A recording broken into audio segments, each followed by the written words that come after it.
ಹೊಡಿಲಿ ತೆರಿಗೆ ಹಿಡಿದೀವಿ ನೋಡು ಹಂಗಿಡಿ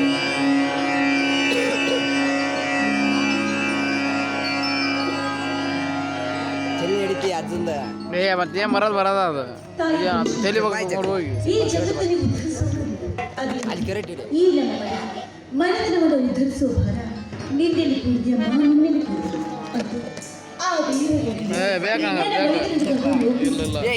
ಮತ್ತೊಬ್ಬ ಬೈದಿದ್ದಾನೆ ಒಳ್ಳೆ ಹುಡುಗಿ ಮದುವೆ ಆಗೋ ಬಯಸು ನಾನು ಮೇಲೆ ಬೀಳುವುದು ಒಂದೇ ಒಂದು ಆದಷ್ಟು ಬೇಕೆ ನನಗೊಂದು ಮಗುವಾಗಲಿ ನಿನ್ನ ಆಶೀರ್ವಾದದಿಂದ ನನಗೊಂದು ಮಗುವಾಗಲಿ ನನ್ನ ಜನ್ಮ ಸಾರ್ಥಕ ನನ್ನ ಜನ್ಮ ಸಾರ್ಥಕ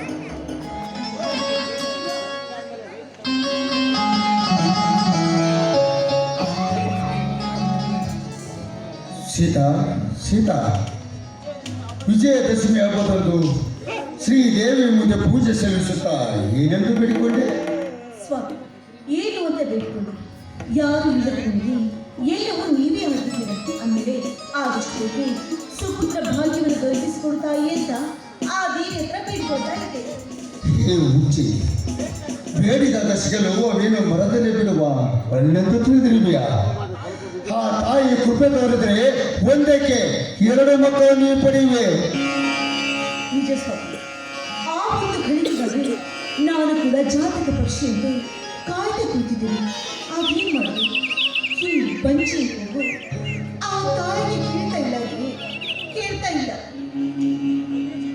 ಪ್ರತಿ ಜೀವಿಯ ಕೂಗು ಆ ತಾಯಿಗೆ ಕೇಳಿಸುತ್ತೆ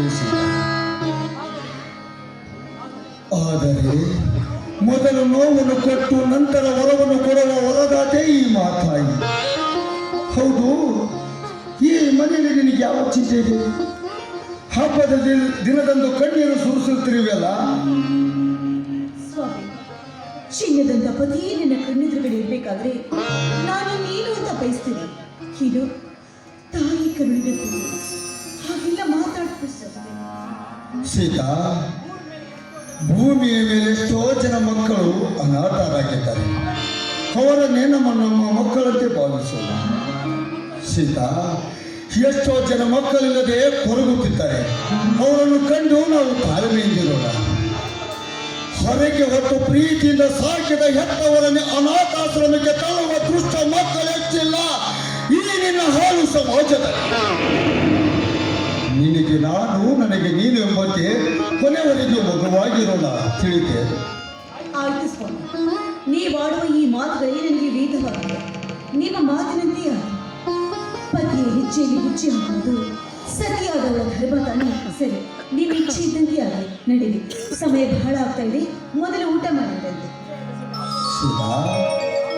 ವಿಜಯದಶಮಿ ಹಬ್ಬದಂದು ಈ ನಿನ್ನ ಪತಿ ದೇವರಿಗೆ ಯಾವ ದಕ್ಷಿಣೆ ಇಲ್ಲವೇ ಸೀತಾ? ದಕ್ಷಿಣೆ ಪ್ರದಕ್ಷಿಣೆ ಏನೂ ಇಲ್ಲ. ಸುಮ್ಮನೆ ಹಿಂದೆ ಇದು ಹುಡುಗಾಟ, ಚಿಕ್ಕ ಹುಡುಗ ತರ ಮೈಲಿಂದ ಬರೋ ಹೋಗ್ತಾ ಇದ್ರು. ಈಗ ಹುಡುಗಾಟ ಹಾಡುವುದನ್ನು ಬಿಟ್ಟು ವಯಸ್ಸಾದ ಮೇಲೆ ಆಡಲಾಗುತ್ತದೆ. ನಾನು ಬಡವಿ, ನೀನು ಬಡವ, ಒಲವೇ ನಮ್ಮ ಬದುಕು ಅಂತ ಆ ಬೇಂದ್ರ ಕವಿ ಹೇಳಿಲ್ಲವೇ? ಬಡತನ ಇದ್ರೆ ಇರಲ್ಲ, ಯಾವ ಕೊರತೆ ಇಲ್ಲದೆ ನನ್ನದೆಷ್ಟೊಂದು ಪ್ರೀತಿ ಕಾಳಜಿಗೆ ನೋಡ್ಕೊಂಡು ಬಂದಿದ್ದಾರೆ. ಇದಕ್ಕಿಂತ ಒಂದು ಹೆಣ್ಣಿಗೆ ಮತ್ತಿನ್ನೇನ್ ಬೇಕು? ಗಂಡ ಹೆಂಡರ ನಡುವೆ ಋಣದ ಮಾತೇಕೆ ಸೀತಾ? ಜೀವನದ ಏಳು ಬೀಳಿನಲ್ಲಿ ಜೊತೆಯಾಗಿ ಸಾಗುವುದೇ ದಾಂಪತ್ಯ ಜೀವನ. ನಿನ್ನ ಮಾತೇ ನನಗೆ ಆಲೋಚನೆ. ಎಲ್ಲಿ ಇದೇ ಖುಷಿಯಲ್ಲಿ ಮೂಡಿ ಬರಲಿ ಒಂದು ಮಧುರ ಗಾಯನ.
ಅತ್ತಿಗೆ ಬಾ ಬಾ. ಚೆನ್ನಾಗಿದ್ದೀರೇನ? ಓ ಭರತ, ಬಾರಪ್ಪ. ಬೆಂಗಳೂರಿಂದ ಈಗ ಬಂದ್ಯಾ? ತುಂಬಾನೇ ಸಂತೋಷ ಆಯ್ತಪ್ಪ. ನೀನ್ ಮನೇಲಿ ಇಲ್ಲ ಅಂತ ಮನೇಲಿ ಚೈತನ್ಯವನ್ನೇ ಕಳೆದುಕೊಂಡು ಬಿಟ್ಟಿದ್ದು. ನೀನ್ ಬಂದಿಯಲ್ಲ, ನನಗೆ ತುಂಬಾನೇ ಸಂತೋಷ ಆಯ್ತು. ಚೆನ್ನಾಗಿದೆಯಾ ಬರ? ನಿನ್ನ ತರಬೇತಿ ಎಲ್ಲಿಗೆ ಬಂತಪ್ಪ? ಅಣ್ಣ, ಹಬ್ಬಕ್ಕೆಂದು ಒಂದೆರಡು ದಿನ ರಜೆ ನೀಡಿದರು. ಹಾಗಾಗಿ ನಿಮ್ಮನ್ನು ನೋಡಲು ಓಡೋಡಿ ಬಂದೆ. ಹಾ ಹಾ ಹಾ, ಗೊತ್ತು ಬಿಡು. ನಮ್ಮನ್ನ ನೋಡೋದಕ್ಕೆ ಬಂದಿಯೋ ಅಥವಾ ನಿನ್ನ ಪ್ರೀತಿ ಹೆಂಡತಿಯನ್ನು ನೋಡೋದಕ್ಕೆ ಅಂತ ಬಂದಿಯೋ? ಅತ್ತಿಗೆ, ನನಗೆ ಮೊದಲು ನೀವು, ನಂತರ ನನ್ನ ಹೆಂಡತಿ, ನನ್ನ ಭಾಗದ ದೇವರು ನೀವು. ಅತ್ತಿಗೆ, ನಿನ್ನ ಅಭಿಮಾನಕ್ಕೆ ಖುಷಿ ಆಯಿತು. ನಮ್ಮ ಹೇಳ್ತಾರಲ್ಲ, ಬಾ ಸ್ನಾನ ಮುಗಿಸಿ ಶ್ರೀ ದೇವಿಗೆ ನಮಸ್ಕರಿಸು. ಎಲ್ಲರೂ ಸೇರಿ ಅಣ್ಣ, ಅವರು ಸುಧಾ ಲಕ್ಷ್ಮಣ ಎಲ್ಲಿ?